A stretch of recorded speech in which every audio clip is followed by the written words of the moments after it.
नमस्कार, मैं वैद्य प्रशांत तिवारी धर्म आयुर्वेद क्लिनिक भोपाल की ओर से।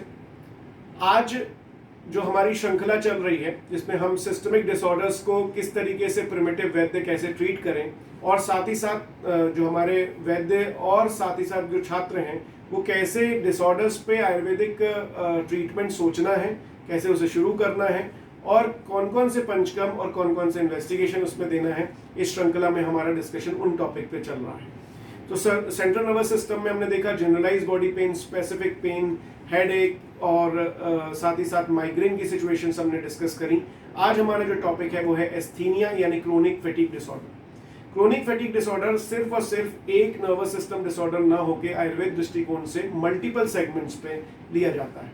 आयुर्वेद दृष्टिकोण हमेशा हमें सिखाता है हेतु, लक्षण और औषधि। ये HLA ट्राइंगल के बेसिस पे हमें हमेशा ट्रीटमेंट सोचना चाहिए। लक्षण जो हमारे पास पेशेंट लेके आता है एस्थीनिया का, वो ये लेकर आता है कि उसे थोड़ी ही देर में थकान लगने लगती है, जिसे आयुर्वेद में क्लम की अवस्था कहा गया है। क्लम की अवस्था में पेशेंट बहुत जल्दी और बिना कुछ करे भी थक जाता है। मॉडर्न साइंस इसे कहता है कि इसमें सेंट्रल नर्वस सिस्टम यानी कि पेरिफेरल जो न्यूराइटिस है या नर्वस सिस्टम है वो वीक हो जाता है। नर्व की स्ट्रेंथ ना होने के कारण उसे इस तरीके की प्रॉब्लम आती है। लेकिन आयुर्वेद दृष्टिकोण से अगर हम देखें तो रसवसोतस, अन्नवसोतस और मज्जावसोतस तीनों की दृष्टि यहाँ पर देखने मिलती है। तो हमें हमेशा देखना चाहिए कि उनके इन तीनों सोतसों के कौन से हेतु वो सेवन कर रहा है। रसवसोतस के हेतुओं में से कौन से आहारज हेतु, विहारज हेतु और मानसिक हेतुओं में से कौन सा सेवन कर रहा है। साथ ही साथ अन्नवसोतस में उसकी खान पान की पद्धति क्या है, वो किस तरीके से ले रहा है जिसमें फूड इनडाइजेस्टेड होके आम क्रिएट करके उसे क्लम की तरफ ले जा रहा है, या फिर मज्जावसोतस में उसे कोई ऐसी हिस्ट्री तो नहीं है जिसके कारण वो अपचन क्रिएट करके अपनी मज्जा धातु को दुष्ट कर रहा हो और उसका कोऑर्डिनेशन ना होने की वजह से वो क्लम में जा रहा हो।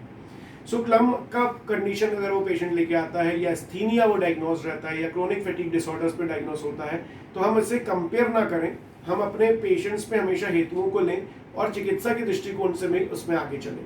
यहाँ पर जो हम चिकित्सा डिस्कस कर रहे हैं वो युक्ति विपाश्रय नहीं है, वो बेसिकली प्रत्यात्मिक चिकित्सा है। जो ग्रंथों में लिखा है डायरेक्टली उसको उठाकर उसे यूज कर लेना, ना कि युक्ति पूर्वक उसके सारे स्रोतों में जाके उसके हेतुओं को बंद करके ये ट्रीटमेंट प्रिमिटिव कंडीशंस में थोड़ा देना मुश्किल होती है। सो आज का जो डिस्कशन है उसमें ये आपको इजी बता रहा हूँ कि आप प्रिमिटिव जो प्रिस्क्रिप्शन है, पहला प्रिस्क्रिप्शन आप क्या बना सकते हैं। स्वर्णमाली वसंत की जो मेडिसिन आती है दूध पापेश्वर कंपनी से बनाती है और इसके प्रीमियम गोल्ड कंडीशन है। एक टैबलेट सुबह, एक टैबलेट शाम, एक रत्ती मात्रा यानी 125 मिलीग्राम मॉर्निंग इवनिंग, व्यान और उदान काल में उसे देना है यानी कि भोजन के बाद में। मकर ध्वज की वटी हम दे सकते हैं। मकर ध्वज का बेसिक वर्किंग जो रहती है वो क्लैब्यता में यूज होती है, लेकिन क्लैब्यता खुद भी एक रसवसोतस डिसऑर्डर है और क्लम जो है वो भी रसवसोतस डिसऑर्डर है। हम दोनों में ही यहाँ पर इनका गामित्व देखते हुए रस दुष्टि ठीक करने के लिए 125 मिलीग्राम मॉर्निंग, 125 मिलीग्राम इवनिंग खाना खाने के बाद गुनगुने पानी से इसे दें। वहां पर द्राक्षारिष्ट, अश्वगंधारिष्ट और बलारिष्ट का कॉम्बिनेशन 5-5 ml तीनों, द्राक्षारिष्ट, बलारिष्ट और अश्वगंधारिष्ट इन तीनों को दें। ग्रहण के साथ साथ में दीपनी भी है, आपको बहुत तेजी से क्लम की अवस्था में लाभ होगा। ये आजकल डिसऑर्डर्स बहुत ज्यादा कॉमन हो गया है। अगर आप देखें तो लोगों का जो मेंटल वर्किंग है वो फिजिकल वर्किंग से बहुत ज्यादा है। रसवसोतोदुष्टि, अन्नवसोतोदुष्टि, मांसवसोतोदुष्टि, मज्जावसोतोदुष्टि के कॉम्बिनेशन के ट्रीटमेंट में हमें इसको लाभ लेना चाहिए। ये बेसिक प्रिमिटिव आपका एक सिंपल प्रिस्क्रिप्शन है। पंचकर्म में अगर हम उसे सजेस्ट करेंगे तो हमें ब्रह्मणी तेलों का शीरबला तेल, महामाश तेल, बला तेल, धन्वंतर तेल, इन सब का इस्तेमाल आप अभ्यंग के रूप में कर सकते हैं।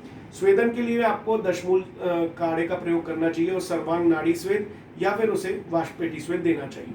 साथ ही साथ बस्ती का इस्तेमाल अगर आपको करना है तो महानारायण तेल, शीरबला तेल, बला तेल या फिर धन्वंतर तेल का इस्तेमाल 60 ml मात्रा में आप उसे करें। साथ ही साथ सेंधव को 5 ग्राम मिलाएं।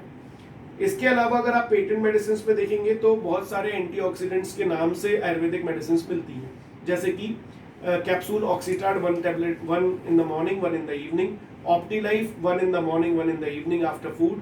साथ ही साथ इम्यूनोसिन मेडिसिन जो है वो गुफिक फार्मास्यूटिकल की है, उसका लिक्विड आप ले सकते हैं 2 tablespoon in the morning, 2 tablespoon in the evening.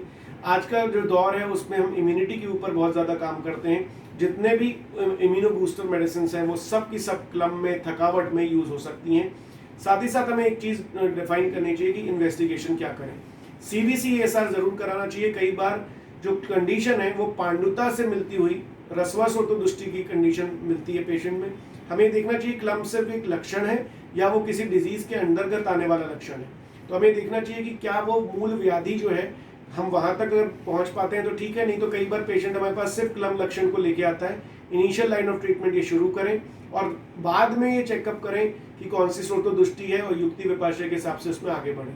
सो ये जितने भी वीडियोस हैं आपके सिर्फ इनिशियल कंडीशन पहला प्रिस्क्रिप्शन बनाने के लिए हैं। युक्ति विपाशय के लिए आपको इन डिटेल स्रोतसों के जो वीडियोस हैं हमारे उनको आप फॉलो करें, उनको देखें।